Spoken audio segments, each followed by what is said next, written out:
Mirë, jemi rikthyer në mesdrit pas edicionit informativ të lajmeve dhe tani do ndalemi tek një temë që shpesh herë shihet si një temë tabu, por është thelbësore nga ana tjetër për shëndetin dhe mirëqenien tonë. Do dalemi tek seksi dhe shëndeti seksual. Çfarë duhet të dimë për trupin tonë? Çfarë nuk guxojmë nganjëherë t'ia themi mjekut dhe cilat janë mitet që na bëjnë të jetojmë me frikë apo ndrojtje her pas here. Të gjitha pikpyetjet që i kemi në kokë, por nuk i themi me zë, i diskutojmë me zotin Avenir Balili, mjek ginekolog. Mirë se vini. Mirë se vini dhe e dim që është drek, por nuk mendoj që ka një orë të saktuar kur vjen puna tek shëndeti. Dhe shëndeti seksual është pjesë e shëndetit të përgjithshëm të asaj çfarë ne jemi. Pse është i rëndësishëm shëndeti seksual dhe sa ndikon drejt për së drejti në shëndetin tonë të përgjithshëm? Shëndetin seksual nuk duhet ta marrin të shkputur nga shëndeti në përgjithësi, dhe aq më tepër për aftësitë të riprodhuese të individit ose të çiftit. Sepse në ditët e sotme shikojmë një paksim të popullatës në Shqipëri që po bëhet një problem akut, krahas emigrimit, ulja e natalitetit ose e lindshmërisë, është bërë një problem kombëtar. Ashtu si në gjithë Evropën e plakur, edhe në Shqipëri, ky fenomen ka ardhur shpejt. Dhe e keqja është se emigrimi ose ardhja e të huajve në Shqipëri nuk e përmirëson këtë situatë. Kthimi i shqiptarëve ndoshta do ishte i favorshëm, por edhe ata që ikin nuk kthehen, pak nga ata që ikin kthehen mbrapa. Dëgjoja një program që vite përpara që flisin serbët për ne, thoshin që në Kosovë shqiptarët ishin shtuar shumë sepse bënin shumë fëmijë, ndërsa serbët vetë bënin pak fëmijë. Dhe kjo ishte një problem edhe për ata, për marrjen e shtëpive, vendeve të punës e të tjera. Pra, përveç faktorit të rritjes popullatës, edhe shëndeti në përgjithësi i individit është i lidhur me shëndetin seksual. Sepse një sjellje seksuale e mirë siguron një zhvillim, një aftësi për punë më të mirë të individit. Zoti Balili, nëse mund të flasim për vizitën e parë që duhet bërë tek ginekologu, në periudhën në cilën ne jetojmë, cila është mosha që ju sugjeroni që nënat shoqërojnë vajzat e tyre për këtë vizitë? Për vajzat rekomandoj bërjen e human papillomavirusit, vaksinës së human papillomavirusit, në mënyrë që e ardhmja atyre të mos rrezikohet nga kanceri i qafës mitrës. Kjo është kërkesa e parë. Pastaj varet, vizita është individuale. Po përveç human papillomavirusit edhe infeksionet e tjera, sepse dihet që raporti parë seksual në Shqipëri ka ardhur duke ulur. Eksperiencat seksuale janë më të hershme. Ndaj, edhe smundjet seksualisht transmetueshme janë një problem tjetër që duhen korrigjuar. Çfarë vini re ju nga përvoja juaj? A ka një bisedë që bëhet midis nënës dhe vajzës apo prindërve dhe vajzës, duke llogaritur dhe faktin që këto raporte intime po kryen dhe më herët të mosh?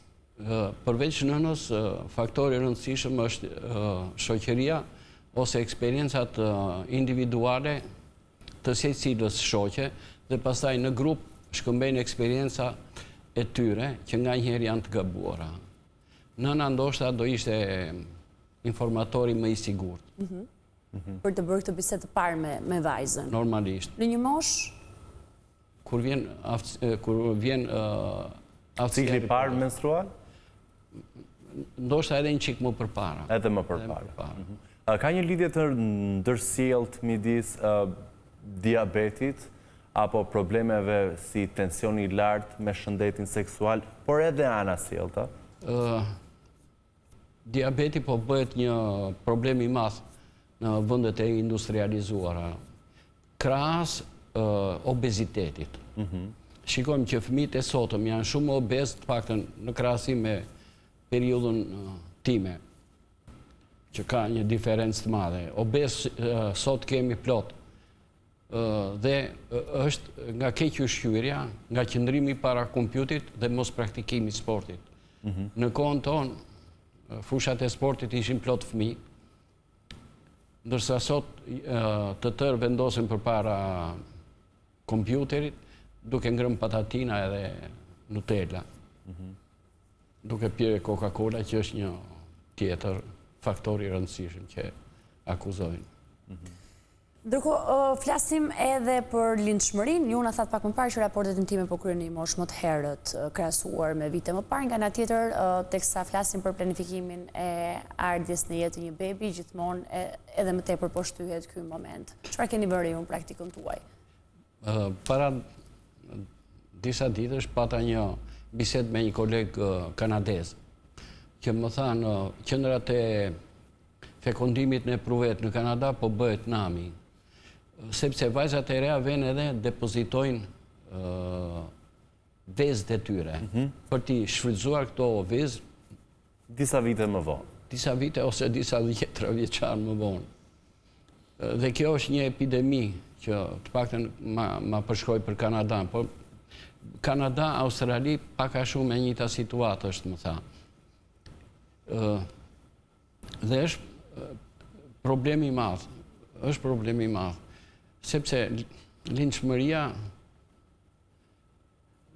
vajzat e reja sot e shtyn në barën e parë, ose edhe martesën, ose e shtyn në kohë, ose kanë dëshirë që të mos kenë asnjë lidhje me një partner stabël, të kenë një fëmijë prej tij dhe pastaj të divorcojnë, të ndajnë secilin në jetën e tij, duke pasur të paktën një fëmijë.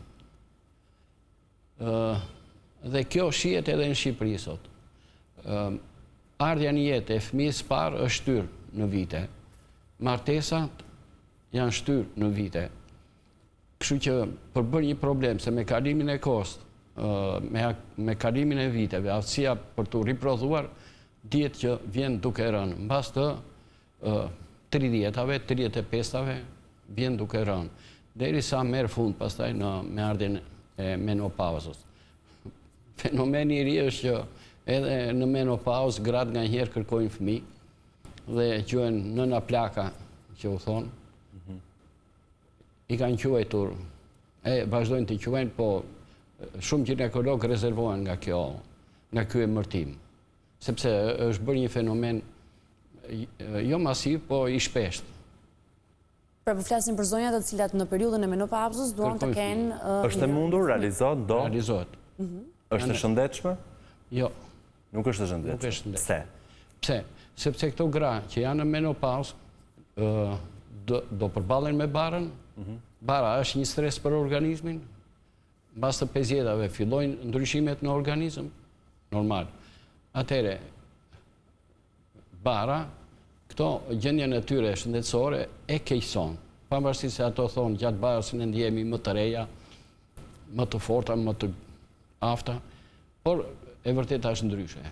Secili individ mundohet ta justifikojë këtë sjellje, por nuk është ashtu. Sepse mjafton të marrësh që në menopauzë fillojnë kockat dëmtohen, erodohen, gryhen nga mosha, duke shtuar edhe barën, që dihet që bara konsumon kockat, po të shikosh gratë që kanë lindur shumë fëmijë, kanë deformime të kolonës, të ansive, ato që s'kan bërë për shembull murgeshat që s'kan lindur asnjëherë, shikojnë gjithmonë të drejta. Ndaj edhe në këtë aspekt, ky është një aspekt, jo, por ka gjasa që fetusi apo foshnja kur vjen në jetë të ketë edhe komplikacione shëndetësore, në qoftë se kemi të bëjmë një shtatzani në moshën e menopauzës? Për fat të mirë, në këto mosha, në menopauzë, shfrytëzohen vezët e një individi të ri.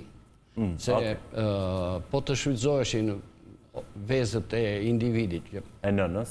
Të nënës, që është një çike vështirë, këto vezë janë vezë të plakura të dëmtuara nga vitet. Kështu që edhe mundësia e sëmundje të trashëgueshme ose sëmundje neuropsikike tjetë më e shpeshtë. E që Zoti Palili, kthehemi edhe një herë tek thelbi i bisedës. Frika që ndonjë shoqëria shqiptare ka treguar për të folur për intimitetin, po sa rëndësishme është një shoqëri si e sotshme, ku ju e thatë dhe pak më parë, biseda përpara se të bëhet me nënën për intimitetin, mund të bëhet edhe me mikeshat dhe mund të jetë e gabuar. Nisur edhe nga përvoja juaj. Sa rëndësishme është ajo bisedë e parë e bërë midis nënës edhe vajzës? Gjithmonë nëna duhet të qëndroj pranë vajzës, ta konsultoj të paktën me duke shfrytzuar eksperiencat e saj, ti mësoj diçka vajzës. Edhe për higjienën seksuale, për jetën seksuale, edhe për të gjitha. Por po flasim edhe për breza të ndryshëm në të perceptuarin e marrëdhënies, gjithashtu edhe kujdesit. Mirë, informacioni sot nuk mungon për fat të mirë. Mjafton të hysh në internet gjën plot informacione.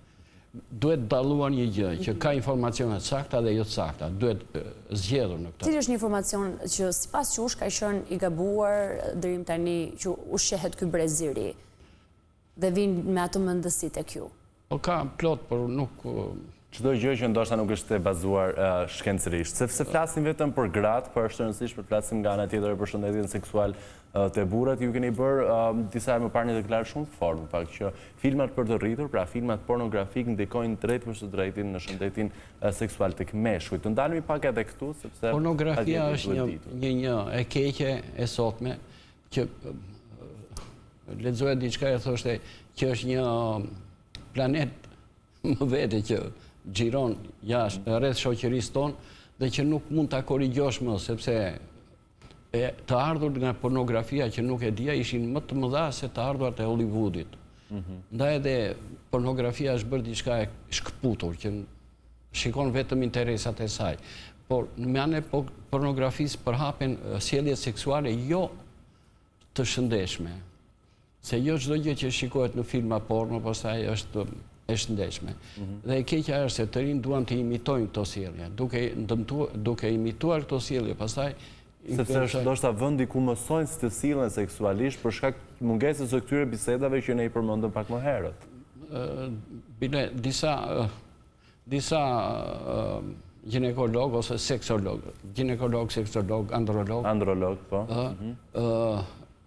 Rekomandojnë filmat seksografik, jo pornografik, se porno vjen nga greqisha që do me thënë prostitut.